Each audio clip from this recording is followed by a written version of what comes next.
She put a pot on she hair and gone. Them a the first one out on the dam. Basket on she head, bucket in each hand. Hold up on she frock, I wanna she grandson.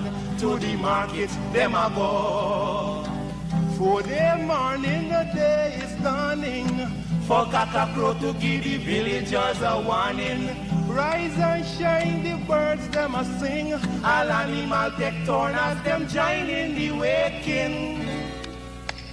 Cockcrow, dagaba, donkey, bray, horse, and they even duck a quack. Cockcrow, dagaba, donkey, bray, horse, and they even duck a quack.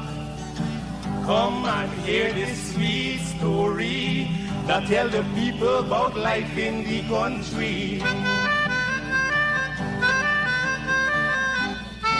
All day a back down, me now a come home. The naga jackass yard for fetchy load. Cockle shy hand, bag over shoulder, running by his side, a Rexy and Rover. From the farm, them a come. Sun a go down but up the river. Some washing clothes, some folks are bathing at the water. Fisherman, they catch them a bring. From a canoe boat, man, them start offloading. Aymara, Kwakwari, Gale Baka Kuma Kuma, even Lokunani. Aymara, Kwakwari, Gale Baka Kuma Kuma, even Banga Mary. Hello, this is attorney Shellen Washington, owner and founder of the Washington Law Firm located at 455 Utica Avenue in Brooklyn, New York. We're specialized in medical malpractice, personal injuries, matrimonial law, and landlord and tenant. If you're in need of legal representation, please give us a call today. The number to call is 718-877-3100. Consultation is free at no cost to you. So call us today to see if we can be of any assistance to your legal needs. Again, the phone number to call us is 718-877-3100.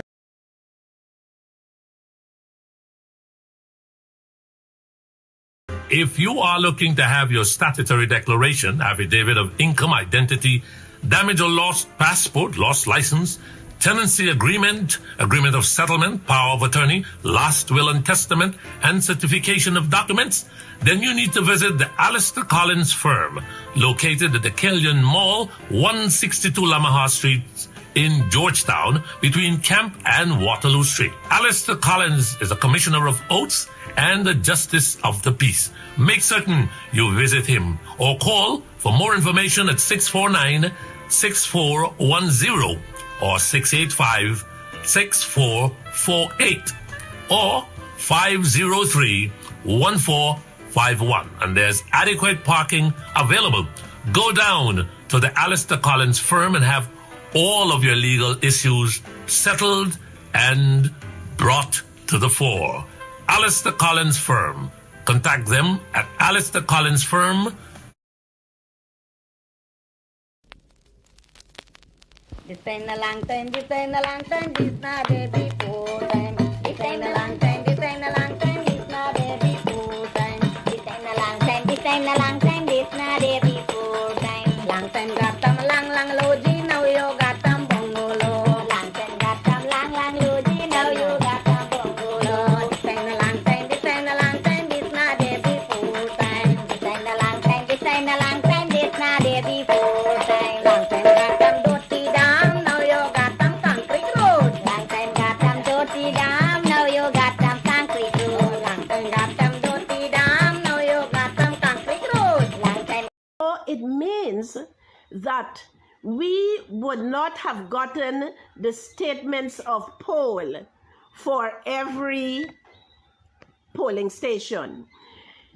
To be honest, the People's Republic Party have only a handful of statements of poll.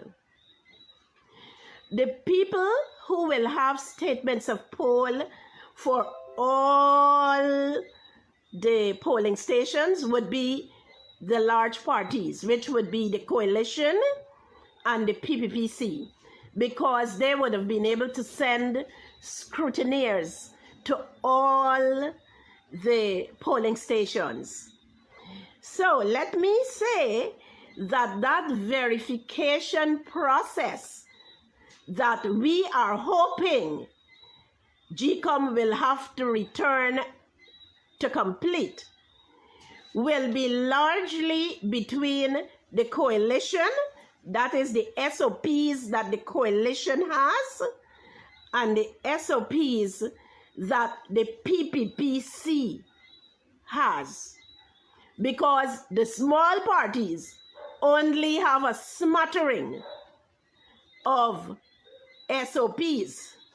Now, having said that, let me let you know that we small parties were given handouts with collated versions of the SOPs.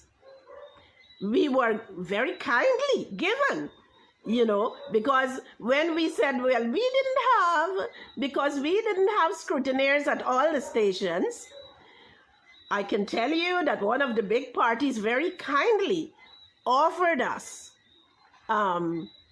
copies of a handout that had collated the results from the SOPs. Now, let me tell you, in the spirit of transparency, that as the presidential candidate for the PRP, I had a look at those results. It wasn't an in-depth look, because our election agent has that collated copy that we got from one of the big parties in her possession. But I can tell you this much. When I had a look at it, I was surprised, because I saw results on it that did not bear out the results that I had from the smattering of SOPs that we collected at the polling stations where we had scrutineers.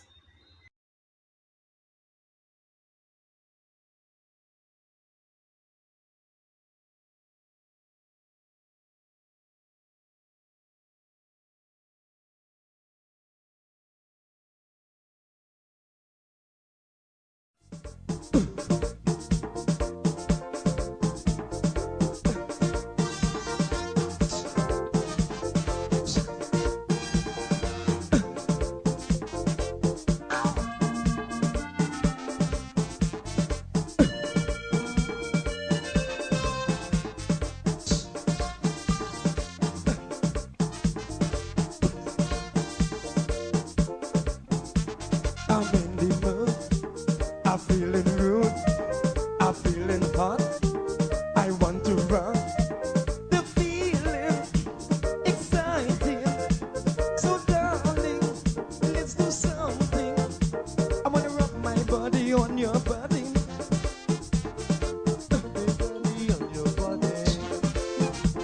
Let me rub my body on your body. I wanna rub my body on your body. I wanna rub and love him. I wanna rub and kiss him. I wanna rub and jam him. I wanna rub and rub him. I wanna rub my body on your body. Rub my body on your body. Let me rub my body. Rub my body on your body.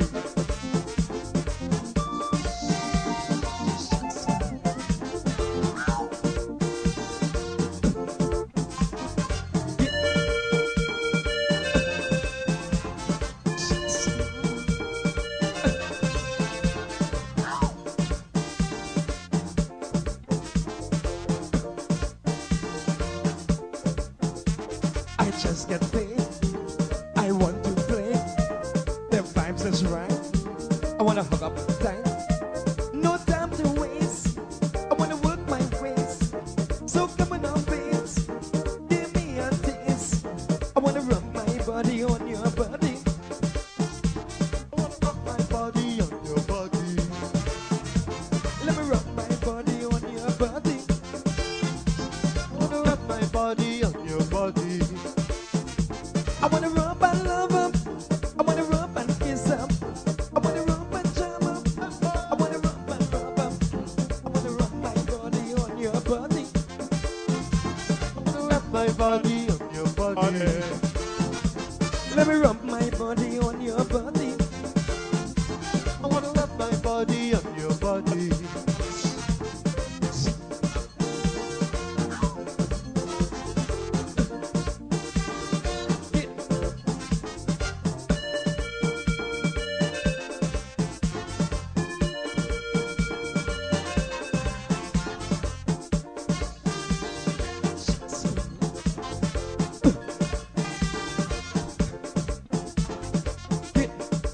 Well, no.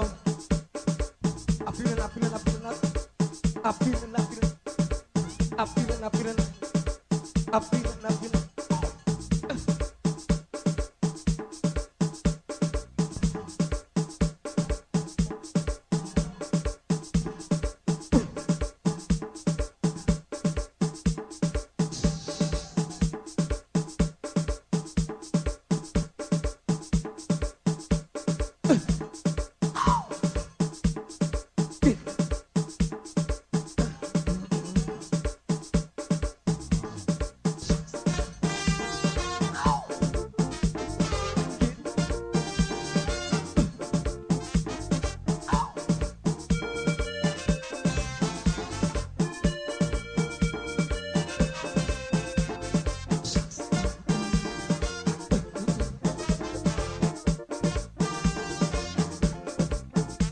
Smoke in my brain. I wanna do my thing. Work up a sweat until I soak in wet. Rub your body, show no mercy, because I'm feeling tipsy, I'm feeling freaky. I wanna rub my body on your body. All right. Hey, guess what? Good evening to all of you. I'm finally in studio with you guys, and we are going to rock and roll right off the bat. I'll say to you guys, I'm not sure why Lemon got this photograph up here. It makes absolutely no sense to me. If people want to do their stuff and cook in their kitchen and all these manner of things, it's okay. It is not something that we tolerate here at 107.1 FM. We are not going to tolerate this at all. And Lemon, I just want you guys to know, Lemon will be disciplined for this. Lemon will be disciplined for this. I just want you guys to know that, right? I just want you guys to know that Lemon will be disciplined for this. How many of you guys think that he should be disciplined? This person here, I'm told, is the person who had the smattering of SOPs that were given to her by a major party. And in the spirit of transparency, she wasn't really in no spirit of no transparency. I don't know what spirit she was referring to, but whatever the spirit was, it wasn't cooking. It wasn't cooking at all. No cooking. I don't know. I'm as upset as you guys are. I know Guyana attained its independence 56 years ago. Many of us weren't born yet. We weren't even close to being born, right? Conceived, mind you. Years after some of us were conceived. But I don't know when this lady in the kitchen, again, Lemon, will be disciplined about this photograph. Let me put a disclaimer that we at 107.1 FM, in the spirit of transparency, we do not tolerate these sort of nonsense. We do not put people's photograph up at all. But since the photograph is up, let me explain to you guys in the spirit of transparency that this happens to be a lady who ran for some office in Guyana, and then she disappeared in the spirit spirit of disappearance, she disappeared, and God in heaven knows where she went to cook up some spirit of SOPs. I don't know if all of the SOPs that she's now cooking up in the spirit of who? I notice some of you guys are asking, who is she? And so, since you're asking, who is she, while you guys are sharing the link, you've got to share the link. I'm back with you guys now. How can I start up if you guys are not sharing the link? Huh? If it was Dexter Bops on the show, or Cora, you know, that young lady from Nigeria who shake up, bake up, do up, thing up, Cora. I see all of you guys on Cora's link. All of you guys on Cora's link. But let me say, in the spirit of transparency, this is not Cora. This is not Cora. This is not Judge Shishi. For those of you who want to know who she is, right? Shake up for me a little bit. Shake up. Do like Cora. Shake up. Because it seems as though this, in the spirit of transparency, this is going to get the live going, right? Because you guys love these sort of shake up, bake up, go, Cora, or Auntie Donna, and all these things, and you get Judge Shishi. All of you, I watch you. I know who you are. Remember, I'm not one of those guys who say, I don't go on certain shows, and I don't this. I am me, if you know what I mean. All over I am. Cora, shake up.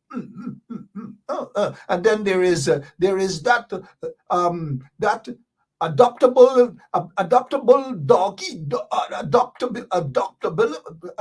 doggy. I'm all over, right? All over. So guess what? Share the link. I'll tell you guys who this is. This is not Cora. So Cora is not in this kitchen shaking up, baking up. Right? Hey, Facebook is something else, man. I swear to God, Facebook is something else. Take a look at this woman. She was talking about SOPs, but now she may be cooking up some SOPs in that pot. That towel, though, we may have to get her a new towel, right? Should we? Oh, gosh, you got to do a makeover in that kitchen. We got to call Cora, right? All right, so here goes. It means that we would not. False start. Something happened there over the months. Something has happened in the spirit of transparency. She get a little. She looks a little different now, but it's still we friend, right? Pastor, in the spirit of transparency, let's go. This is her. It means that we would not have gotten the statements of poll for every polling station. To be honest, the People's Republic Party have only a handful of statements of poll. The people who will have statements of poll for we've had enough of that, right? Oh yeah, that's her. That is her. I noticed somebody's tag doggy and all these sort of things that his name calling on bench. Look, don't get me in a doggable mood this evening. Right? Good evening to all you guys, man. Sometimes you gotta get with the program. That's how you get to understand how people are thinking, their mentality, and all these different things, right? And so even there is DJ Magnum. I think DJ Magnum hit a good chord today with people who are weak. Right? Yes, DJ Magnum, right, is talking about that in terms of politics and the weakness and these things. And he said, and I agree with him. He said that if those who are our founding fathers, who didn't push us hard for Guyana to attain its independence, we would not have gotten independence. And that guy is correct. DJ Magnum is correct. Oftentimes, good evening to all of you. Welcome to Straight Up, right? So oftentimes, guess what? Politicians, the leaders, and so forth, not all of them, because Burnham was a different one. He was all over the place, I was told. I was a little boy when he was around, right? But the modern day leaders like to ignore the grassroots people, right? Because they believe that the grassroots people are dumb. They don't have any sort of political knowledge or intellect. And that's how they treat grassroots people, right? But that's not the case. I've come into contact with a bunch of people. I roam the streets. I walk the streets. I'm all over. I don't care where it is I am. Whether it's at the cathedral, I stop to talk to the people because it is important that you stop and you talk to the people, right? No matter who they are, even these folks on Facebook, sometimes, they might go a little colorful and so forth, but it makes sense. Even Alo and all of them make sense. But the politicians, the so-called leaders and these guys, they ignore, they dismiss these people. They dismiss a doggy because he's not doggable. He's not doggable. They dismiss Allison because she's not Allisonable, right? They dismiss DJ Magnum because he's not Bakuable, right? And they dismiss these people. We should not. And so DJ Magnum made some good points today. I had to call DJ Magnum and hail him up on that. I said, good job. Kudos, Magnum.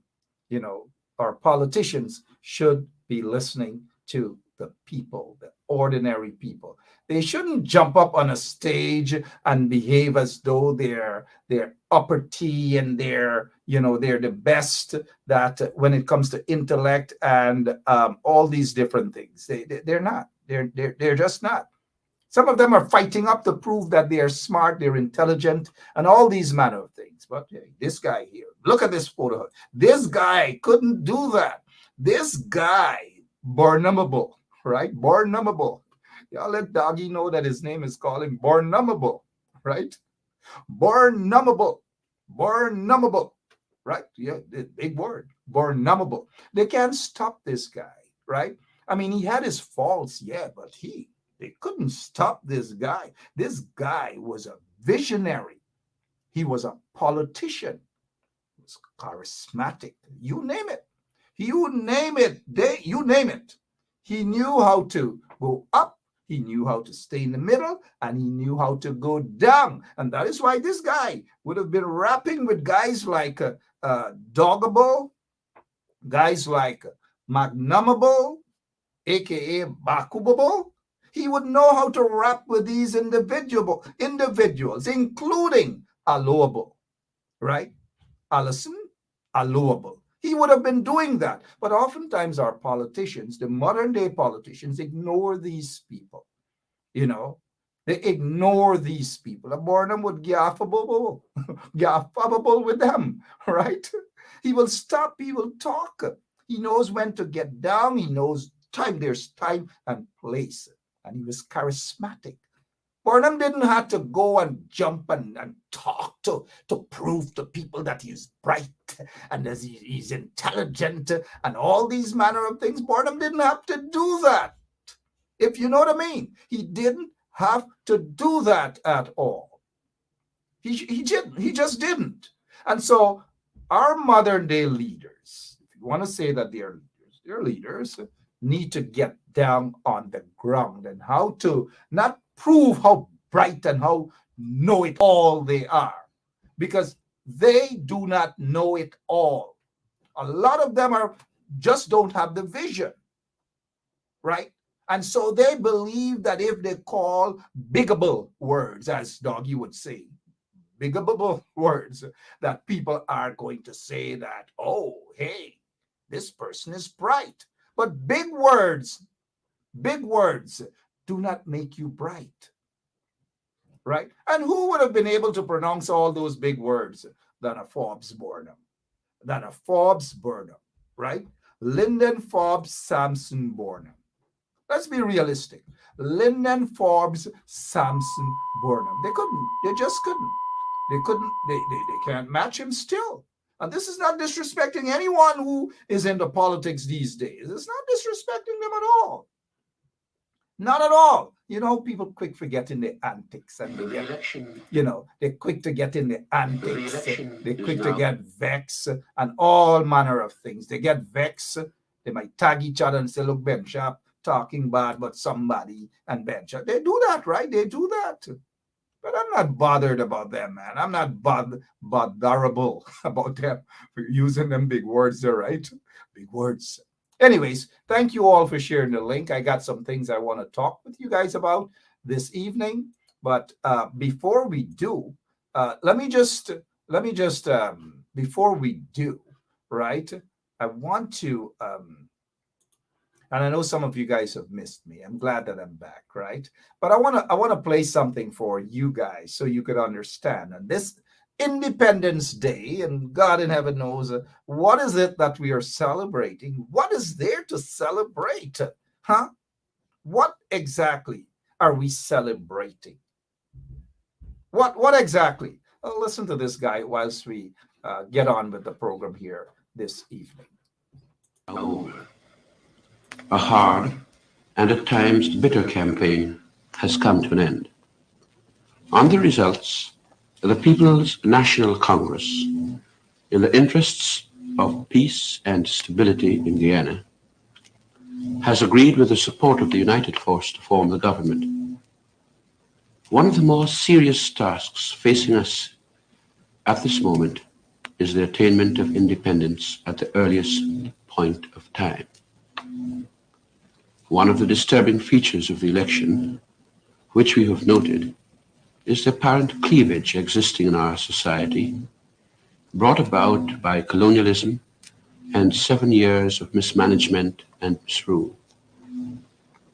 It has come to our knowledge that despite the years of disaster suffered by the people of this country, a large section of the electorate was persuaded against its best interests to vote for the party formerly in power as a result of the dishonest and opportunist propaganda that, unless that party was returned to power, those people would suffer.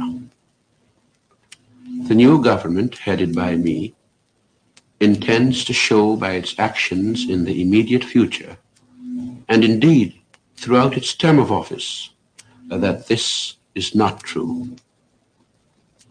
The problem of racial cleavage, racial antagonism, and distrust, which the last government allowed to develop during its term of office, is still with us.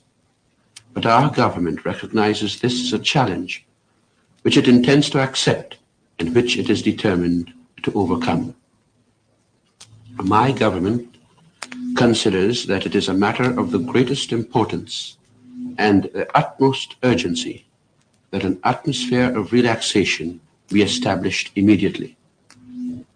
The reduction of tension, which is already apparent and which will become more pronounced with every passing day, when it is realized that not only are we intent on being fair and just, but also that we have at our disposal the means to carry out our intention, is merely the first fruits of. All right.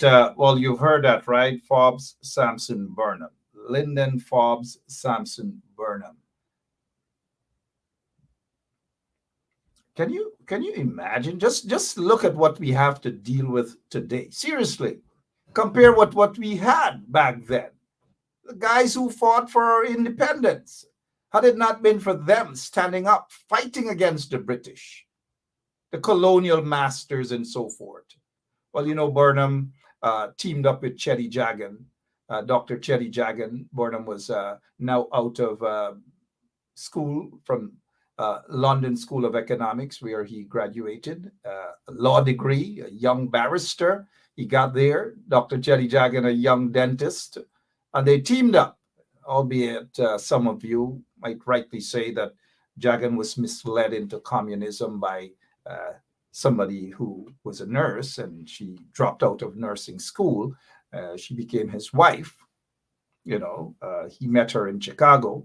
And Janet Rosenberg, then part of the Rosenberg family, and you know, the Rosenberg family out in somewhere in California, I believe, they were charged with treason, espionage, and all these manner of things. And so Janet was welcomed into Guyana, became a comfort zone for her, and the rest was history.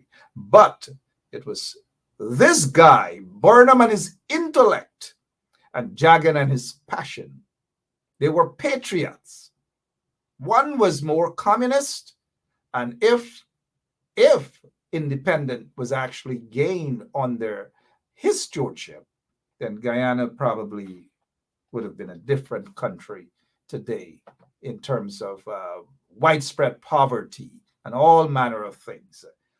But Cheddi Jagan, Dr. Cheddi Jagan, I can say they all had a different fight. They were fighting against the colonial masters. But this guy, LFS Burnham, the intellect, the giant behind Guyana's independence. We've got to face reality, the intellect and the giant. Okay? Now, he teamed up with Cheddi Jagan. The two of them teamed up with each other, and they formed the People's Progressive Party. Burnham was the chairman of the party, and there wasn't any leader, but we can say that the chairman took the lead role because a lot of people then gravitated towards Burnham, his charisma and his intellect and all manner of things. And this is not to say that Dr. Cheddi Jagan wasn't charismatic. He was, but nothing compared to Lyndon Forbes Sampson Burnham. So the giant behind the attainment of independence is this guy. There were other folks who played a role, mind you. Lots of other folks who played that role. But the leader was Lyndon Forbes Sampson Burnham. As you know, he broke away from the PPP because there were lots of intellects, and he took the intellects with him. And for 1 year, they operated a PPP. So there was a Burnham faction of the PPP, and there was a Cheddi faction of the PPP. But I just say to you guys that Burnham was one of the founders of the People's Progressive Party. And the PNC, before it became PNC, it was PPP for 1 year. And so getting back to the independence, this guy, no matter how much they try to discredit him, these in the PPP, no matter how much they try to discredit him, it is not going to work at all. And so tonight, we salute the leaders who played a role in our independence. Forbes Burnham played that lead role as the number one founding father of an independent Guyana, followed by Cheddi Jagan and a whole host of others. So if we're going to give credit, this guy deserves most of the credit. That's my opinion. I'm sure a lot of you would share the same opinion as well. So what else can we move on and talk about this evening? What else? But it's for the PNC, the party, to decide to push this guy's legacy. Everything that we're seeing happening today in terms of what the PPP is doing is as a result of the vision that this guy had. Agriculture. They're now all into agriculture. Cassava porridge, cassava rice, all manner of things. Rice pop. Remember back in the days, they were laughing. Some of them were saying that Burnham banned flour because of racism. There was no racism in banning flour. Everybody in Guyana used flour. The village that I came from on the quarantine, Alnis and Philippine thing, everybody mixed up in that village. Everybody used flour. Flour wasn't only for roti, right? Flour was to bake. Flour was to dumpling, right? Duff. Flour was for bread. Flour was a tennis roll. All manner of things people use flour for. Polari. You name it. Every single thing. But of course, the stupidity back then that flour was banned. Burnham banned flour and split peas because it was racist. And as though only our Indian brothers and sisters eat split peas. I love split peas cook-up. Fried Channa, fried split peas. We all eat it. It wasn't confined to one particular group of people. So they got to stop this nonsense. But even at the time when flour was restricted, not banned, it was restricted I want some of them kunumunos who are watching this show tonight to know that the restriction of flour and split peas got the blessings of Dr. Chetty Jagan, who was then the opposition leader. It's called critical support. And Chetty Jagan supported the restriction of flour, split peas, and so forth. It wasn't a Burnham thing. It was a necessity at that time. But, you know, the usual nonsense. And when the bauxite industry was basically sustained the economy, everybody lived off of the bauxite industry. Bauxite workers worked hard in order to keep the country going, the economy going. And while the the bauxite workers and all of these people were working and all manner of things, that's how they had this influx of folks from the quarantine, like my dad, originally from the quarantine, his brothers, all of them left the quarantine, took a bus. I don't know how they were dressed, but they reached to Linden because Linden was the engine. It was the heart. It was the pulse of the country. Everybody was running up to Linden to look for a job, to look for a work in the bauxite industry. And whilst he was in Linden, that's how we met my mother. Put on a twang and told her that he's from Canada. Staying the man from Philippi village under quarantine, right? And then, and if you notice in Linden, right, you get a lot of Lindeners. Say, for example, like myself, I was born in Linden, Mackenzie Hospital, right? My dad from the quarantine, my mother from Linden. There are lots of other examples like that, where people's father from either somewhere else outside of Linden or their mother and so forth, but they were born. But the history behind that is because Linden was like a little New York, right? Everything going good. Linden. It was called Mackenzie then. And then the other stupid propaganda is that Burnham decided to name Linden after him, right? Linden after him. Well, Mackenzie was a guy, I believe, from Texas or somewhere. And Mackenzie, that's the name. That's how we get the name Mackenzie. But Forbes Burnham didn't have anything for the renaming of the tongue Linden.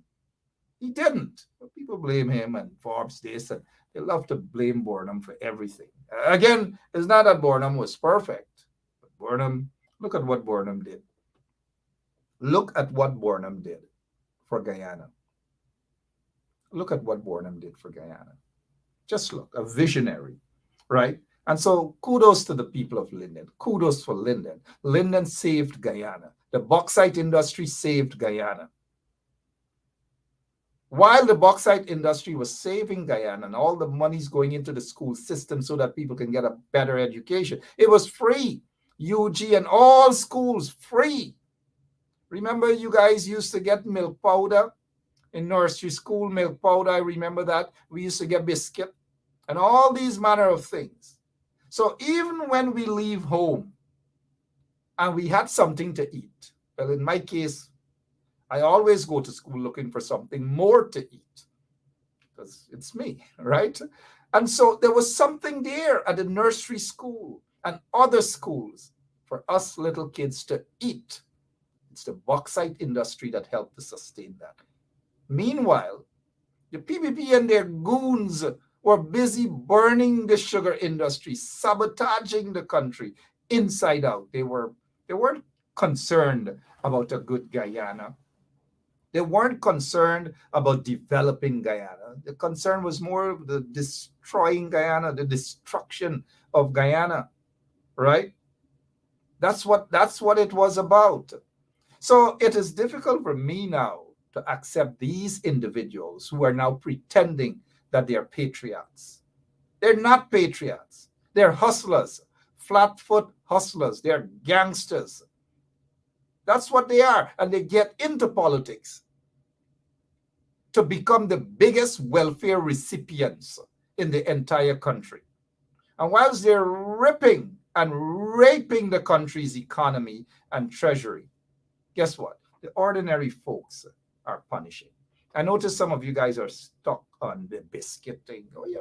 We used to go to school and eat a set of biscuits. Exercise books. They used to get vexed that the exercise book get boredom face on it. But now the exercise book, they get books with some of their faces on it too. They used to get vexed that Boredom used to move around with a helicopter. I remember a time as a little boy, right? Some of you might not remember mass games, but I was at mass games. And gosh, I had to rush. Sorry about that. Memories, right? Memories. And so the final mass game that I recall was at Albion. And I think at that time I was supposed to do the welcoming speech. Seriously, I'm not seriously. You know, I wasn't no dodo head when I was a little boy, you know. But at the what list though. So I had to do that welcoming speech, but for some reason I memorized this thing. Everything I just memorized. I memorized it, but they didn't choose me to do it. And that helicopter pulled down at Albion Sports Complex. It was beautiful sports complex. Those days, those things like sports complex and cricket grounds and all these things were well kept because people believed in real sports. And it wasn't a concern of Burnham or the PNC that Albion Sports Complex is in Albion, where the majority of folks there are of East Indian descent. It didn't matter to the PNC. They put money to ensure that that ground was well maintained. And when you go to that ground, it's like this new stadium they have there at Sparrendam. Well kept, lights, the ground, everything, every single thing. There was no discrimination, right? And we enjoyed ourselves. Look at the training center at Port Morant. There was a training center at Port Morant. Burnham and the PNC didn't decide to take this training center and put it at Manchester Village, or let's say Kildonan Village. Port Morant, right there in Port Morant. A Rose Hall, I think it is, sorry, right where everyone had access to that. And lots of our technicians, electricians, and all these talented people came through good schooling. All these manner of things. But we're not seeing it now. What we're seeing is these flat-foot hustlers going around the place talking about part-time jobs. You don't even know what kind of part-time jobs these clowns talking about these days. But everywhere they go, part-time jobs. Now back to Albion. The talk about Albion wasn't to let you guys know that I had to give a speech to Forbes Burnham at mass game, but I didn't. I think on that day, Prime Minister Ptolemy Reid turned up instead of Mr. Burnham, but I recall the helicopter and so forth. I recall that helicopter, but mass game was good, man. It taught us discipline, you know, and I got a chance to hold a lot of hands. Memories, sorry about that. I must apologize, sorry, right? And so back then, as a little boy, I used to hear people laughing, oh, Burnham, you know, Burnham and helicopter, Burnham is this, all manner of things you're hearing. But look what's happening today. Look, this is Bundari, Jagdeo, walking out of an helicopter a couple days ago in Region 2. All over they're going now. All over they're going, helicopter and all. These people making Burnham look like a schoolboy with the things that they accused him of. Well, they can't make him look like a schoolboy in terms of his intellect. He's a giant compared to these pussycats, right? These guys are not, as Doggy would say, they're not speakable, right? They're nothing. They're basically nothing. But look how they're moving around as though like they're kings and queens. They're nothing. This guy Bundari, nothing. Look, he can't even speak properly. Seriously, hear it. Right across Guyana, when the ministers of Granger or Nagamutu come here after the 21st of March, you say to them, walk behind them, chase them out, they're going to be illegal. Say to them, you're illegal. Free up the country, you're undemocratic. They're going to face a different situation right across the country. When they come to the communities, whether it is in Berbice or Essequibo and Linden or That guy is a nutcase, can't even speak. Just imagine that guy we have to deal with or listen to compared to this guy. Of our attainment of office. Enemies of this country would like to see racial division and antagonism continue. They will not have that satisfaction. The government recognizes that its duty is to rule in the interests of all the people of this country. It will dispel the fears of the apprehensive and confound the hopes of those who seek the destruction of this country. To be specific, this government holds that all the people of this country are equally important, whether they belong to a large group or to a small group. To us, the Amerindians are important. To us, the Chinese are important. To us, the Portuguese are important. To us, the Europeans are important. To us, the mixed races are important. To us, the Africans are important. To us, the Indians are important. In short, all Guyanese are important and valued. Exactly. All Guyanese are important and are of value. All Guyanese. Not what we're hearing now, this one Guyana, which is a fake sort of concept by these clunks in office right now. Don't worry about that. It makes no sense, right? Thank you, LFS Burnham. Thank you for ensuring that we attain our independence. But look at what has happened to us now. 23 years of misery under the PPP rulership. For the most part, 23 years of misery. The formation of drug lords, gun smugglers, death squad individuals, and so forth. Look, under the 23 years, so many folks were executed extrajudicial style. Lots of people, dozens of individuals were executed at the hands of the police and death squads, drug lords, and all manner of things. We didn't see or hear of that under Burnham, Now, look, let me pause for a moment. Some of you might jump up and talk about kick down the door, right? Not that song about kick down some door, not that song, but kick down the door. Let me explain something to you guys about kick down the door. We drink some water first. Now, let's talk about extrajudicial killing. When I was a little boy, long time ago, when I was a little boy, compared to the 23 years, dark years of the PPP and extrajudicial killings by police and so forth, I recalled two police killings, I believe. Two. I'm going to name them in the country that I heard of. The first one was sometime in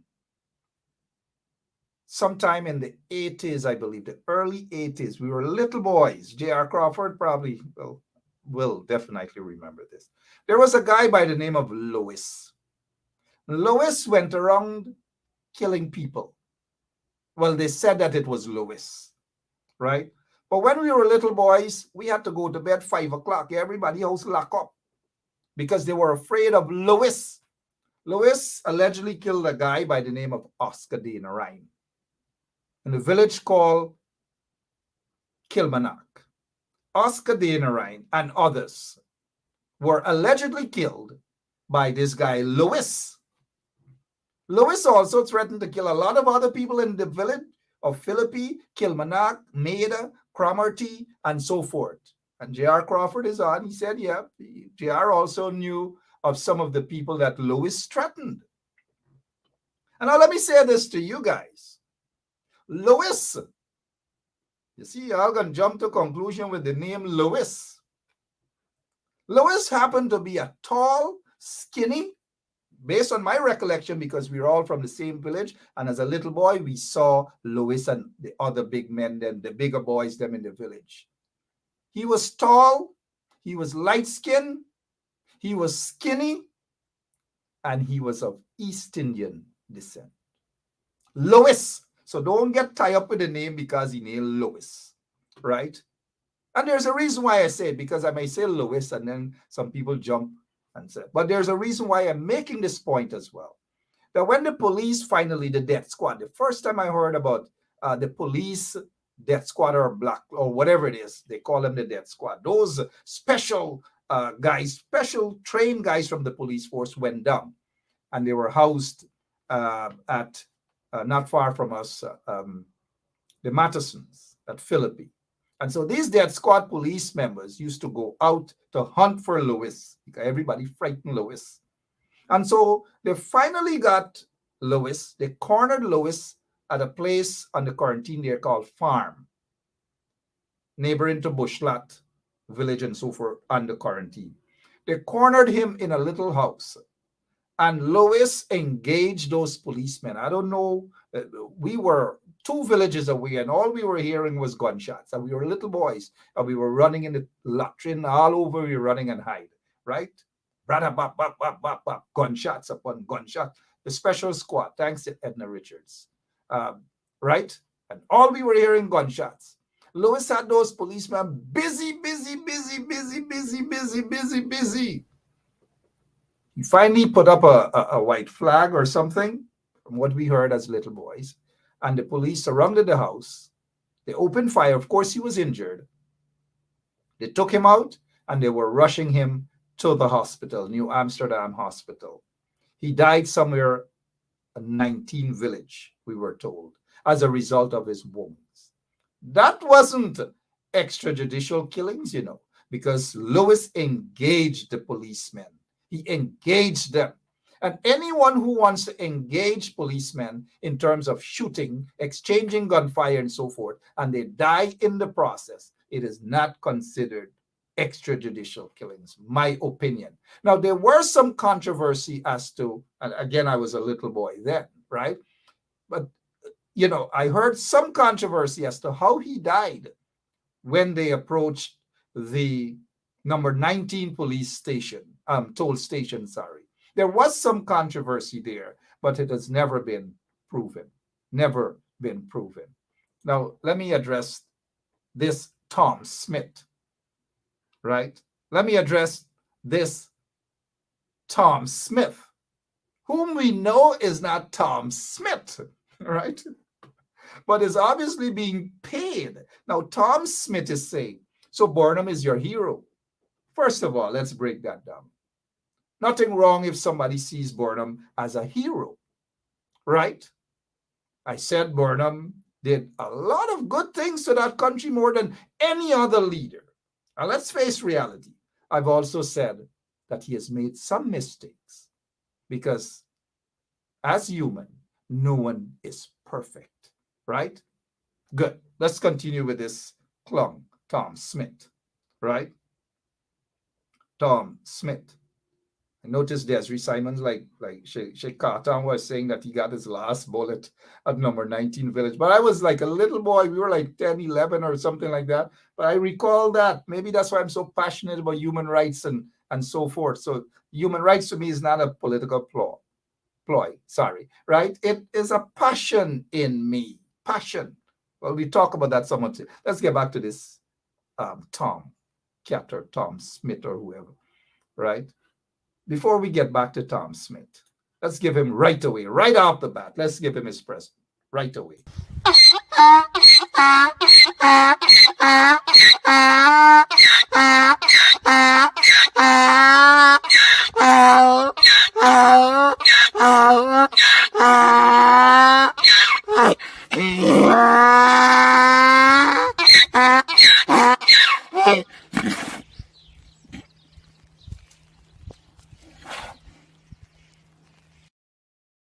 Yeah, let's deal with this Tom Smith. This Tom Smith could be that little clown who was running around behind Aubrey Norton.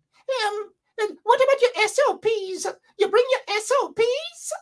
Mr. Norton, where is your SOPs? Where is your winning SOP? A bunch of clowns. But let's deal with this Tom Smith here now. We dealt with the first part. Here Tom Smith now.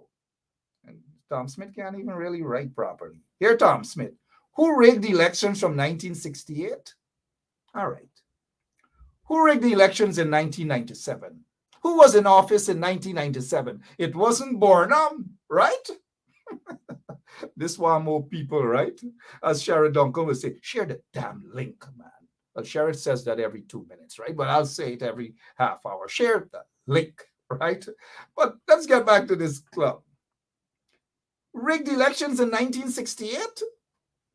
The elections in 1964 or 3 or something like that, I was told, Hami and those guys were wrong. Who rigged that seat out somewhere in Houston, the Houston seat and all these things? Find out about rigging elections, Tom Dunce. You got to be that little clown who running behind. I heard that little guy who works for the Peanut Butter Crew chief, right? The clip guy. I heard that little guy works directly for Kwame. Well, it looks like even Freddie Kissoon works for Kwame these days, because Freddie Kissoon is part of the Nut Butter Crew, right? The Nut Butter Crew, because everything the PB is clapping, the PB is singing, every single thing. Freddie, bye. Now get back to this Tom Smith. Get back to this club. Hear what is Tom Smith saying. Who rigged elections? Burnham wasn't around in 1997. Elections, 4 years after, there was an elections petition vitiated. The judge says something went wrong. It was the PPP who did that, not Burnham. Right, Tom Dunce? Not Burnham. Who did that? Burnham died years ago. Burnham died since 85. And all y'all, like y'all has got to bed with Burnham on y'all mind. Like y'all drink Senapad and y'all get Burnham on y'all other mind. Everything is Burnham. Y'all going to the cathedral to pick up somebody there, and it's Burnham. Everything y'all do is Burnham. Some of y'all wife can't even get pregnant and it's Burnham. Right? Now let's 1997. The 2000 elections, questionable, because the entire hierarchy of the Guyana Elections Commission was stacked. Guess with who? We already know. PPPites, right? Okay. Let's pause and move. Let's move on from the 2001 elections. I do believe that Desmond Hoyt, the PNC reform, they won the elections. But let's move on. Tom Dunce, right? Who's being paid to blog and talk a bunch of crap that he doesn't even or she doesn't even know, right? Sorry that I sound like that, Tom. Okay. Now let's move on. Here's what. In 2006, who stole a seat from the AFC and sat in that seat for 5 years? It wasn't Burnham, Tom Dunce. It wasn't Burnham. It wasn't the PNC. It was the PPP, Tom Dunce. It was the PPP who stole a seat from the AFC from Region 10, and they gave it to Sam Hines, who sat in that seat for 5 years. No good, no goddamn shame, right? Don't come here and talk crap, right? Don't talk crap. Now, hero man, you need it again. You got to get it again.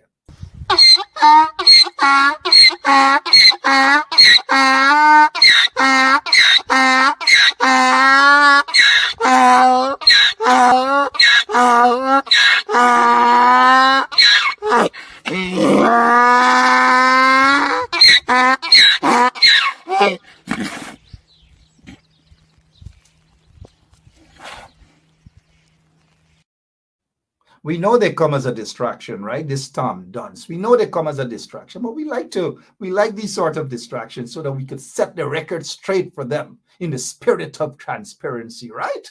Great. Now, you got to get something else before I move on. You got to get something else before I move on, because probably would like this one. Yeah, you already know what I want.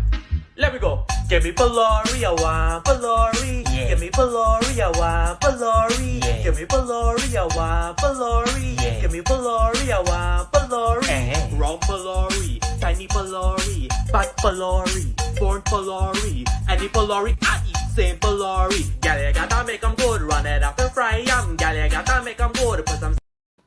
Let's get back to Tom Dunce. So the rigging of elections, we saw that in 1997. We saw it possibly in 2001. But it was there in 2006 when they stole that seat from Region 10. They stole that seat, and Sam Hines sat in it. He got no shame, right? This is a man, Sam Hines, who walked from Maikoni to Linden with two left side slippers, dirty looking slippers. And the people of Region 10, the people of Linden rescued Sam Hines, rescued him. Rescued. He went to Linden hungry, and the people rescued him. A lady by the name of Daphne from, I believe, Poker Street, cooked some white rice along with some wild Edo leaf and gave it to him with some fried breadfruit, right? Stole a seat from Region 10. So Tom Duns, Deponyamedi. Let's move on. No, we're not done yet. The 2011 elections, they tried a jiggery pokery to give a one-seat majority to this guy, Donald Ramotar, right? A one seat, they tried a thing. If you think I'm lying, Tom Duns, go and ask the then Chief Elections Officer, Gokul Budu, who is now responsible for passports and all these manner of things, right? A guy who allegedly got involved with a bunch of jiggery pokery at the Elections Commission is now part of the birth certificate section, the GRO or whatever it is they call it. I'm just giving you guys a little idea as to what's happening in the country. Tom Duns. But let's move away. The 2011 elections, they got caught. Burnham wasn't around, but the PPP got caught cheating. And so they had to quickly correct that. And instead of giving Ramotar a one-seat majority, he became a minority president. A minority president. That is why the elections was actually prorogued and new elections called. But before that, look at all the skullduggery that took place. Burnham wasn't around. Look at all the TV station license and all these manner of things, all these things before the 2011 elections that were given away to friends and cronies and parasites, radio stations.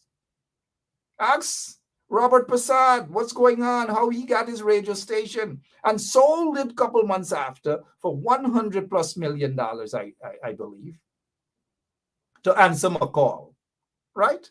So don't come here and talk about corruption, Tom Duns, right? Now look, let's go on here now. In 2011, they attempted to rig the elections. In 2015, they attempted again to rig the elections, right? But look at it this way. You don't want to know what they did in 2020, right? To rig the elections. We saw it. We saw when that forensic audit took place at the Otachung Convention Center. We saw that. Tom Duns, don't come here with dotishness. We know it's propaganda, but I like the distraction. I like it. That's why I put you up here, Tom Duns. Right? I'm not distracted. I'm talking to Tom Duns because there are lots of folks who still need to be educated because they run away with these things for truth. It is as though you can't embrace Burnham. You can't say Burnham is a hero. Burnham is a hero to thousands of Guyanese. Just like Jenny Jagan is a hero too. Dr. Walter Rodney is a hero too. Burnham is a hero. You think Dr. Walter Rodney was an angel? Those guys were stockpiling weapons to overthrow Burnham.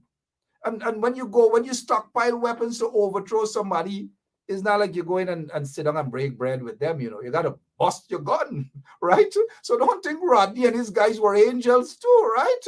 Mind you. Just like Jagdeo and thing, don't think they're angels. Don't think that they're angels. So don't come and say that Burnham was a hero. So what if Burnham was a hero or is a hero to people? So what? So what? I ain't saying so what, you know. I say, so what? Jagdeo is your hero. Well, so be it. So be it. We will get rid of the distraction from an individual who doesn't know what he's talking about. He gone out to Rodney. Burnham killed Rodney. That's what he gone to now. It could have been Chetty kill Rodney and the PPP. It could have been. It could have been. Who knows? It could have been, right? But that's the sort of propaganda they like now with me. Y'all don't come with them propaganda to me at all.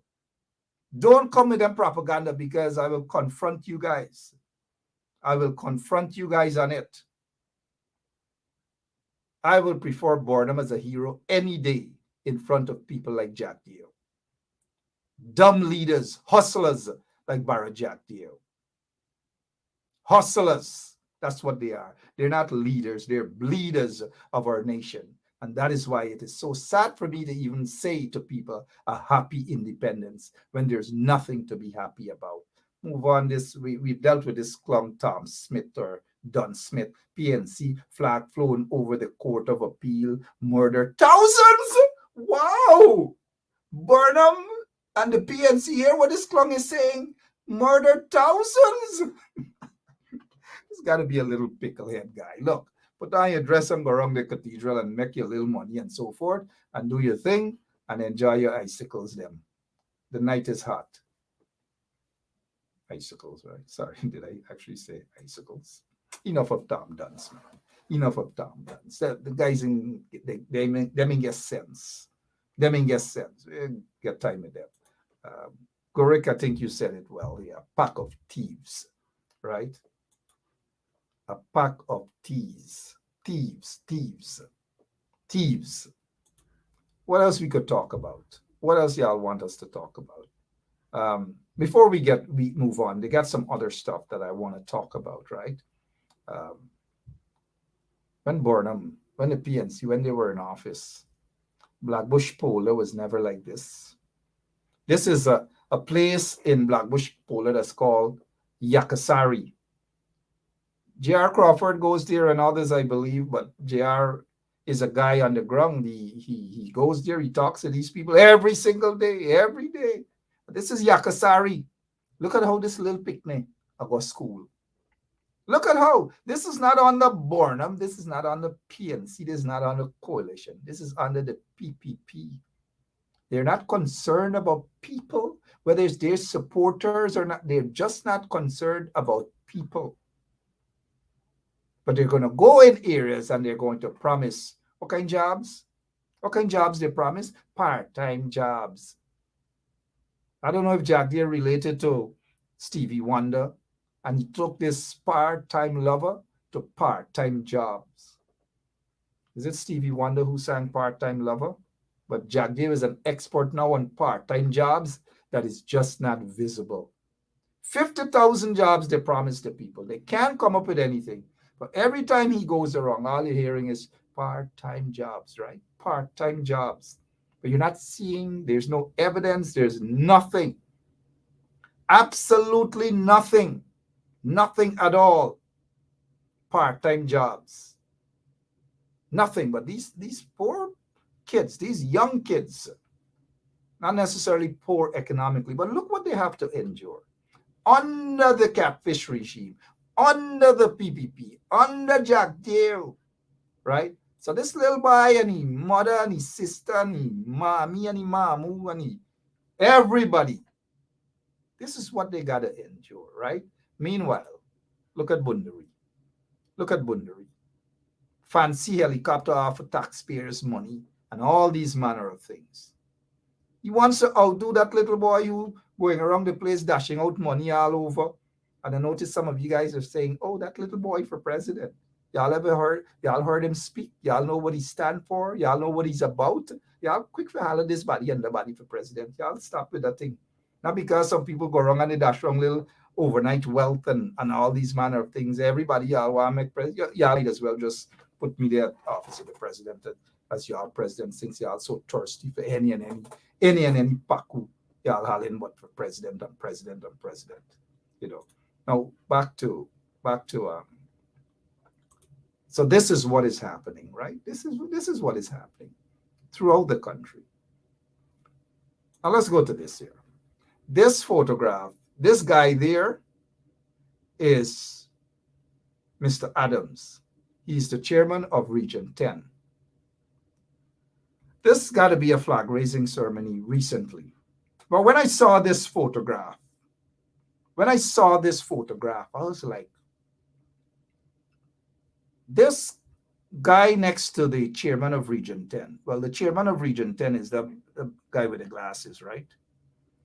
And the other small piece, the guy that's sitting next to him is a guy named Kroll, is the Minister of Housing, so-called Minister of Housing. Now, this guy, through his ministry, broke down people's houses, bulldozed people's homes in Amelia's ward in Lindendale. A couple of days ago, this thing fresh, bulldozing people's lands, farmlands, and all these sort of things. And you think, I felt bad, man. I know Mr. Adams, I know he means well, but I felt bad seeing this photograph with Mr. Adams sitting down next to this guy, who did all those sort of things to Londoners, and feel comfortable sitting close to him, Colin Kroll, close to him in a chair that looks, I don't know if that chair, they probably got a chair from courts over 15, 20 years ago, right? But sitting down next to the man who brutalized people from your region, man, out the place. He definitely had to. You sitting next to him, Mr. Adams? Next to him? I don't know. When I saw that, I sucked my teeth. You don't legitimize these guys.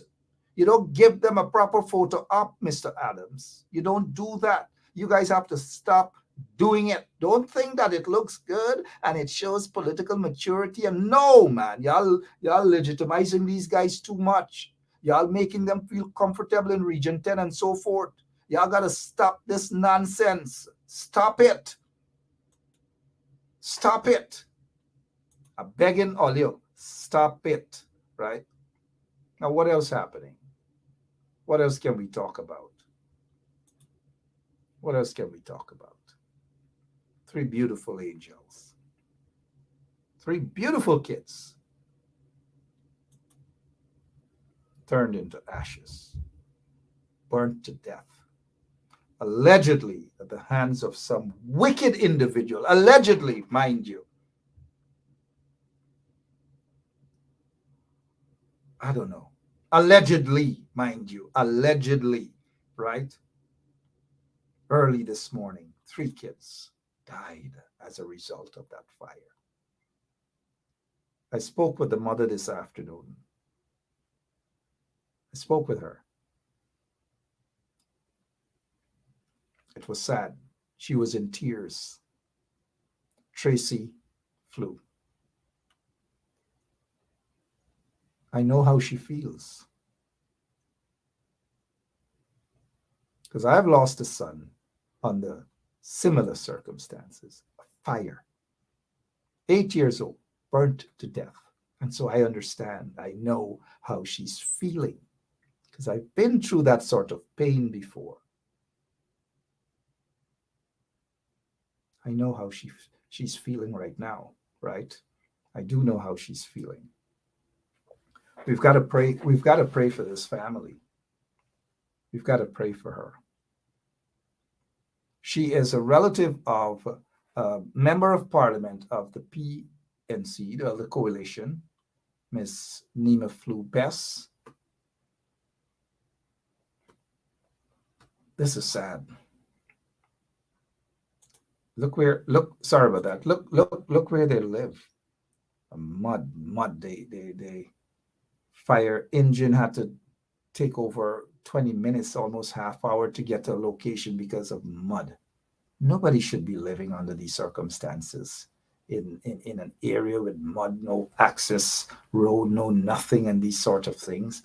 Meanwhile, the installed regime, they're billions of dollars they're giving out to private rice farmers and all these things. Billions of taxpayers' money they're spreading around the place, giving out to their friends and their cronies, right? But this is how people have to live in a country. They got to squat in a country that is as huge as Guyana, but the bulk of the land given away to the Sioux and all these different people. And look what this woman had to endure. A little piece of house in a bushy area and very muddy. She lost her 3 angels.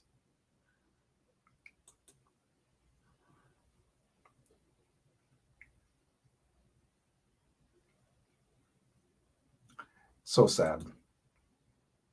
Brought back a lot of memories, though, for me, because I can feel the pain of the mother.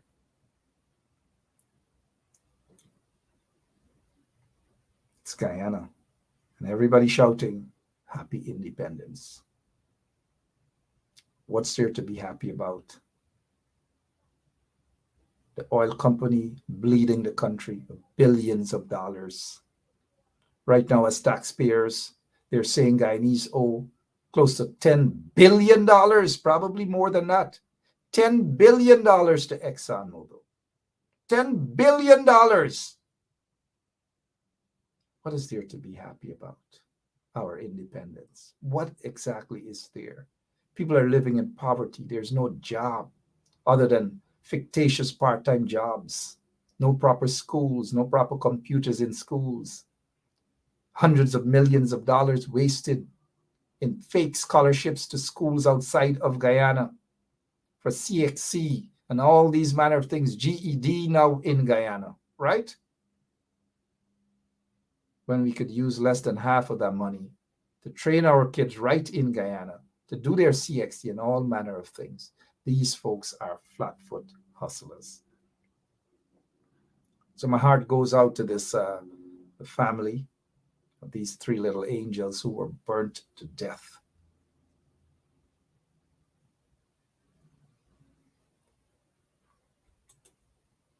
That's Nima Flubess, the Member of Parliament for the coalition.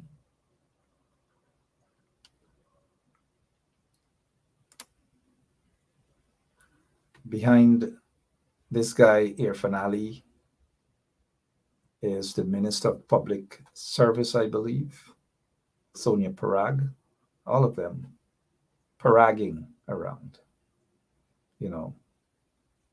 But who cared about this mother? They didn't give a rat's, you know what, about her and her life, her living. They didn't give a damn. In the Mocha area, a lot of folks, part of the regime, the installed regime, were going there and offering to get people off the land and all manner of things. They didn't care about those people then. They didn't care about this woman then. But they suddenly care.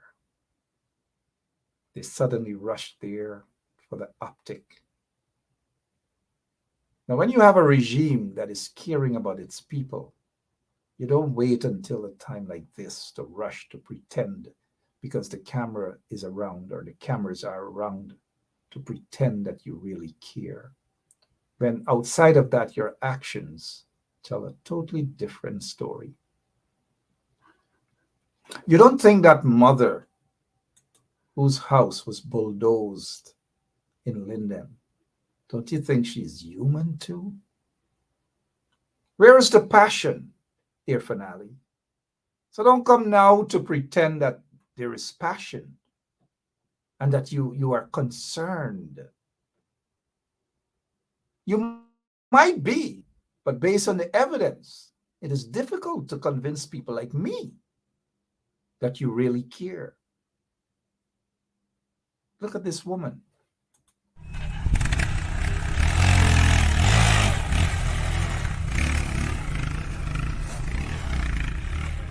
It's very sick.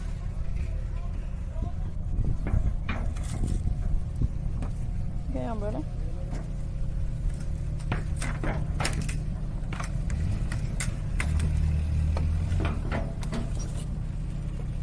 I can't hide.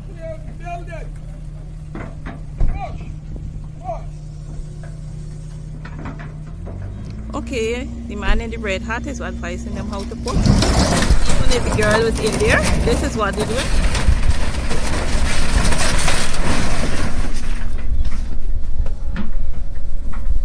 She put up resistance, so this is her pay for putting up resistance and asking questions.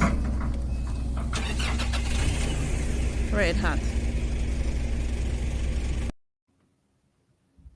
Do they really care?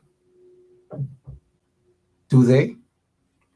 It's hard to convince me that they care. You saw what they did to those people in Linden. You saw what they did to that woman. Now there's a Lamarche or whatever, Rupnarayan is saying, what can you offer to her here on your show? Well, I've already discussed with the mother what I can do and what I will do, right? I'm not one of those talkers, Rupnarayan. I'm not one of those talkers. I'm filled with action too, right? But whatever I do or whatever little I do, trust me, it's honesty. Hard work, that is what it is. I wouldn't just grab taxpayers' monies to run to pretend that I care or I'm doing something, not taxpayers' money. But the regime, those in the regime right now are wasting billions of taxpayers' money for dotishness. So ask them what they can do and what they will do with taxpayers' money, not their own money, with taxpayers' money, right? With taxpayers' money.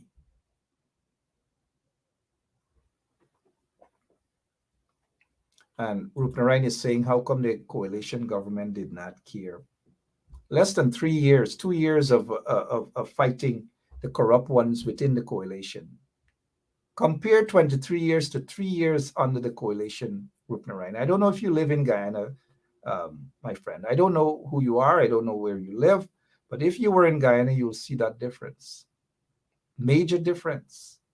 But a lot of you guys won't want to see that difference. You won't want to accept it. You just don't want to accept the truth, right? I notice I'm looking at some of your comments. And there is a comment from an individual who said, and I agree with Susie Wong Yip. Susie Wong Yip. I haven't seen you in a while, but good evening to you. I remember Susie Wong Yip, Susie, when we all protested in front of the Guyana Power and Light. Susie Wong, I remember you. And Susie Wong makes sense. And that is why earlier I put up a photograph with that youngster in Blackbush Polder, right? In Blackbush Polder, to make the point that all Guyanese are suffering at the hands of this corrupt and illegal PPP regime. All Guyanese are suffering. Thanks for that, Susie Wong, but it is something that we say every night right here on 107.1 FM. This is Blackbush Polder, Susie. Everybody punishing. Go at Port Morant and listen to the people. Go at Little India in Corriverton. Little India. Little Africa. Just imagine in Guyana there's such a segregation. Little India and Little Africa. That is allowed. Little India and Little Africa.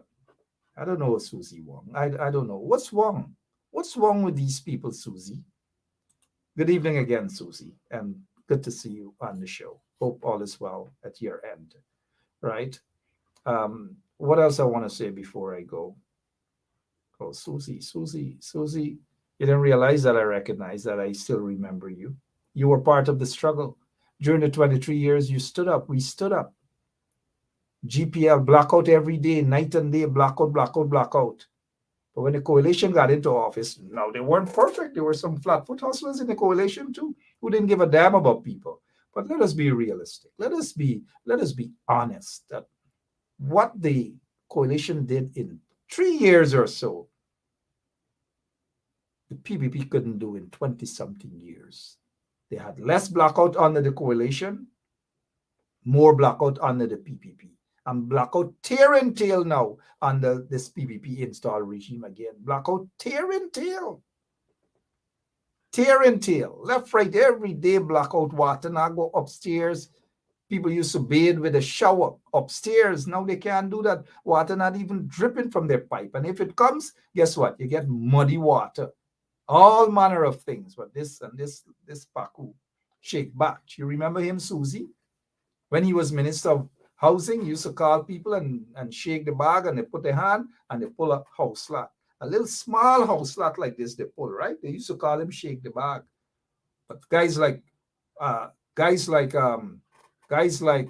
Sue and them ain't gotta shake no bag. Probably shake their bank account, right? And they get hundreds upon hundreds and hundreds of acres of land, right? But yet these people got the nerve to talk about things. I don't know, man. My heart goes out to this lady, Tracy Flew. My heart goes out to her and her family. Look at Irfan there and holding the lady, Susie Flew. The lady in the blue dress is Member of Parliament Nima Flew Bess. That's her relative. It's a sad thing. And Nima Flew Bess, Honorable MP, my condolences on behalf of all of us at 107.1 FM and our listeners. Condolences to you and your entire family at this time.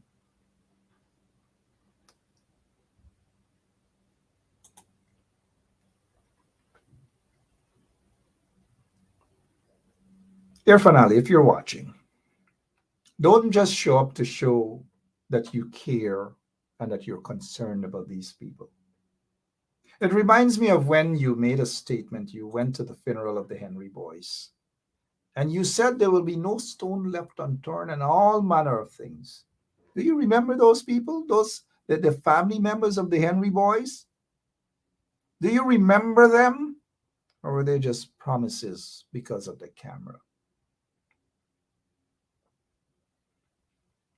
You know what this lady needs now? If Irfan Ali cares, you know what she needs, just like every other person in need? She needs a house lot. She needs a house. And I hope Rup Narayan is still with us. Taxpayers' money can rebuild this. Taxpayers' money can rebuild this. She needs a new home, not just an envelope.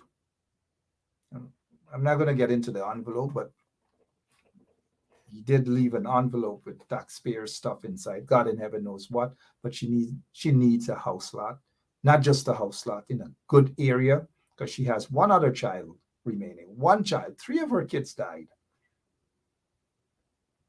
She needs a house lot. She needs a new home. She needs counseling. She needs a lot of help because it's not easy to lose a loved one. It is not easy to lose a child. I can speak from experience, as I've said earlier, on the similar circumstances. So I know how the woman is feeling right now. I know how that mother is feeling right now. This can never be erased from her memory. Never. Never. I know some people like say, oh, you got to forget about things and move on. Easier said than done. This woman can never move on from this situation. And how can we make things easier for her? She needs clothing. Everything burnt up. She needs clothing. And immediately I got some ball rolling. I contacted my folks and say, hey, we have a barrel with some stuff that we're supposed to be sent to Guyana. Let's ensure, hopefully by Saturday, instead of putting it on a boat, let's air freight it. Air. So that mother, that woman can get something, some clothing or so forth. And whatever that you can do it the proper way. Lend her a helping hand. I spoke with her this afternoon, and I said that sometime tomorrow we will talk as to how we can get some help to you, whether it's clothing or whatever. She needs help. She needs lots and lots of help and prayers as well. But if anything is going to be done, it will be done the right way.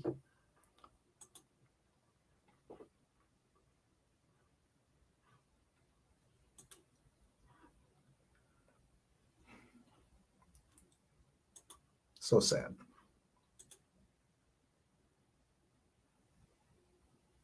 So sad. I'll let you guys know tomorrow how you guys can assist. Of course, this will have to be done with the family members involved. All right? It will have to be done that way. But I can just do what I can do from a personal standpoint. And I have promised them that I will do something. And that ball has started to roll. Right? But pray for the family for now. Pray for the family.